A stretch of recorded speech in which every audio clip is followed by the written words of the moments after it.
చేసి పెడతాం. అలాగే మనకి స్పెషల్ కేటగిరీ స్టేటస్ ఇప్పుడు ఇస్తామని చెప్పిన కాంగ్రెస్ దాన్ని పెట్టకపోవడం, వాళ్ళు చేయలేదు కాబట్టి మీకు 15 ఏళ్ళకి 10 కాదు 10 ఏళ్ళు ఇస్తాం 15 ఏళ్ళు ఇస్తామని చెప్పిన ప్రధానమంత్రి గారు ఇదే వైజాగ్లో నరేంద్ర మోడీ గారు చెప్పారు 2014 ఎలక్షన్ సమయంలో. ఈ రోజున మళ్ళీ కాంగ్రెస్ వాళ్ళు వచ్చి మళ్ళీ మీకు స్పెషల్ కేటగిరీ స్టేటస్ ఇస్తామని చెప్పారు. మేము మాయావతి గారిని మేము ఎందుకు నమ్ముతామంటే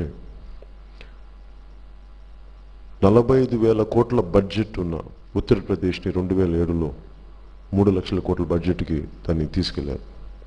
అలాగే భారతదేశం స్వతంత్రం వచ్చిన తర్వాత ఎంతసేపు మనం బ్రిటిష్ వాళ్ళ బిల్డింగ్లు చూపించుకొని అది మన చరిత్రను చెప్పుకుంటాం, కానీ ఒక కాంటెంపరీ చరిత్ర మనదైంది చూపించింది బహన్జీ మాయావతి గారు ఉత్తరప్రదేశ్లో. మాటలు చెప్పడం కంటే ఆవిడ చేతుల్లో చేసి చూపిస్తారు. ఆవిడ అడ్మినిస్ట్రేటివ్ అనుభవం కానీ, అలాగే నోయిడాని డెవలప్ చేయడం కానీ, అలాగే ఇన్ఫ్రాస్ట్రక్చర్ డెవలప్ చేసిన విధానం చాలా అమోఘమైంది. అన్నిటికి మించి ఆర్థిక భద్రత కావాలి అంటే లా అండ్ ఆర్డర్ ఎంత బలంగా ఉంటుంది ఆవిడ టైంలో అంటే తన సొంత ఎమ్మెల్యేలను కూడా ఆవిడ ఏమాత్రం క్షమించలేదు.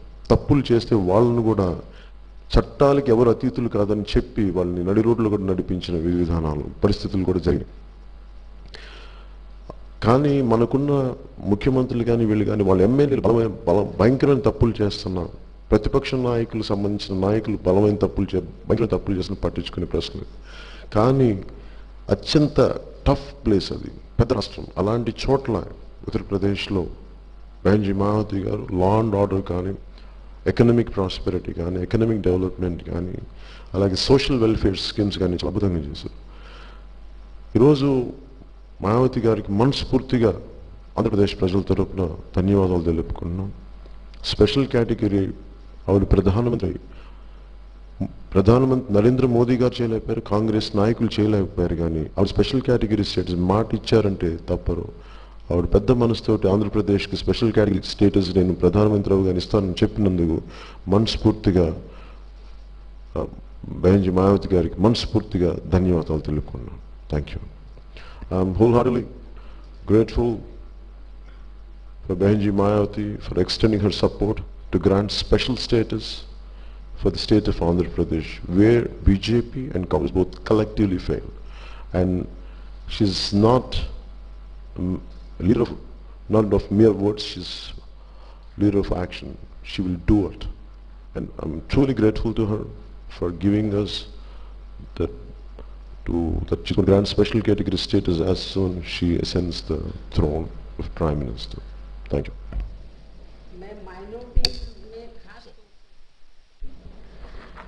मुस्लिम समाज के लोगों को इधर मैं बताना चाहती हूँ कि उत्तर प्रदेश में जब 4 बार मेरे नेतृत्व में वहाँ सरकार बनी तो मेरी गवर्नमेंट में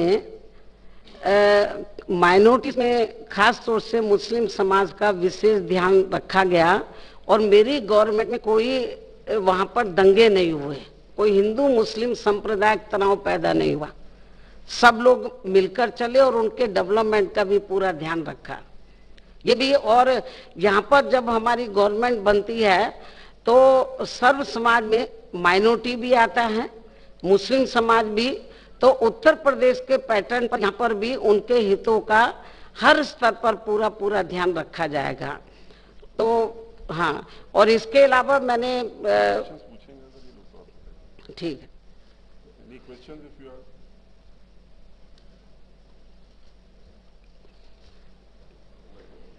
हो गया तो अच्छा इन्होंने स्लिप दिया है। अच्छा इसके अलावा आप लोगों ने मैनिफेस्टो के बारे में पूछा है, तो मैं इसके बारे में ये बताना चाहती हूँ, जहाँ तक बीएसपी का मामला है, मैनिफेस्टो जारी करने के मामले में बीएसपी ने जब से बीएसपी बनी है आज तक 4 बार गवर्नमेंट बनी है, कई चुनाव लड़े हैं, पार्लियामेंट के भी और असेंबली के भी। हम किसी भी चुनाव में अपनी पार्टी का कोई मैनिफेस्टो जारी नहीं करते हैं इलेक्शन के दौरान, क्योंकि हमारी पार्टी कहने में कम और करने में ज्यादा विश्वास रखती है। हाँ, इतना जरूर है कि जब हमें गवर्नमेंट बनाने का मौका मिल जाता है, जैसे यूपी में मिला, तो हमने वहां पर तो जो जनता की रिक्वायरमेंट्स होती है, वहां की जो उनकी नेसेसिटीज है, उसको ध्यान में रखकर हमने उधर काम किया। तो और जहां तक कांग्रेस पार्टी ने अभी कल अपना चुनावी घोषणा पत्र जारी किया है, तो आप तो इनके आजादी के बाद से लेकर बहुत चुनावी घोषणा पत्र देख चुके हैं। बीजेपी का भी आप लोगों ने देखा है, पिछली बार वो बोलते थे कि भाई जब बीजेपी पावर में आ जाएगी तो हर गरीब आदमी को 15 से 20 लाख रुपए दिए जाएंगे। अब वो इसी पैटर्न पर कांग्रेस पार्टी भी बोल रही है कि यदि हम लोग पावर में आए तो गरीब को जो है हम 1 साल में 72,000 रुपए देंगे। लेकिन गरीबी, अब इनको कांग्रेस को ये मालूम होना चाहिए कि कांग्रेस अभी बहुत पहले जब श्रीमती इंदिरा गांधी जिंदा थी तो उन्होंने भी गरीबी हटाओ के नाम पर 20 सूत्रीय कार्यक्रम शुरू किया था। क्या गरीबी हटी? तो इसलिए हमारी पार्टी जो है कहने में कम और कार्य करने में ज्यादा विश्वास रखती है। इसलिए हम लोग अपना सही मायने में मैनिफेस्टो जारी कब करते हैं? जब हम लोग पावर में आ जाते हैं, तब हम बताते हैं हम लोग ये करेंगे। प्रेस की तरफ से कुछ क्वेश्चंस आपके पास आए, आप पूछ लीजिए on behalf of the press. बहन जी, this is from the Hindu newspaper. Santosh ji ये पूछना चाह रहे कि अपना जो गठबंधन है वो टीडीपी को हेल्प होगा या उनको नुकसान होगा? हमारा जो गठबंधन है तो यहाँ की जो रीजनल पार्टीज हैं, चाहे जगन की पार्टी है, चाहे नायडू की है या तेलंगाना में, तो हमारे गठबंधन से उनको ये कहते हैं कि भाई वोट डिवाइड हो जाएगा, उनको फायदा होगा, ऐसा नहीं है। ये अलग अलग लड़े हैं तो इनसे हमारे अलायंस को फायदा होगा। बिल्कुल। और ऋषिका CNN 18 से पूछना चाह रहे, you want to ask her? Go ahead. बस मेरा ये सवाल था, अगर आप ऋषिका सादम फ्रॉम CNN, सवाल ये था कि वेस्ट यूपी में देखा जाए तो फेज 1 कैंपेनिंग खत्म होने में 1 हफ्ता बाकी है। योगी जी और मोदी आदित्यनाथ जी ने तो योगी आदित्यनाथ और मोदी ने कैंपेन शुरू कर दिया है। अखिलेश जी और आपने अभी तक वहां पे कैंपेन नहीं किया है। वो एक सवाल था, कांग्रेस मैनिफेस्टो ने तो आपने आंसर कर दिया।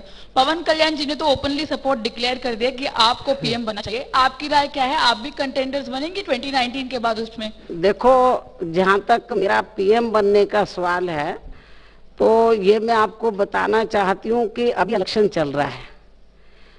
जब रिजल्ट आ जाएगा स्थिति क्लियर हो जाएगी। और जहां तक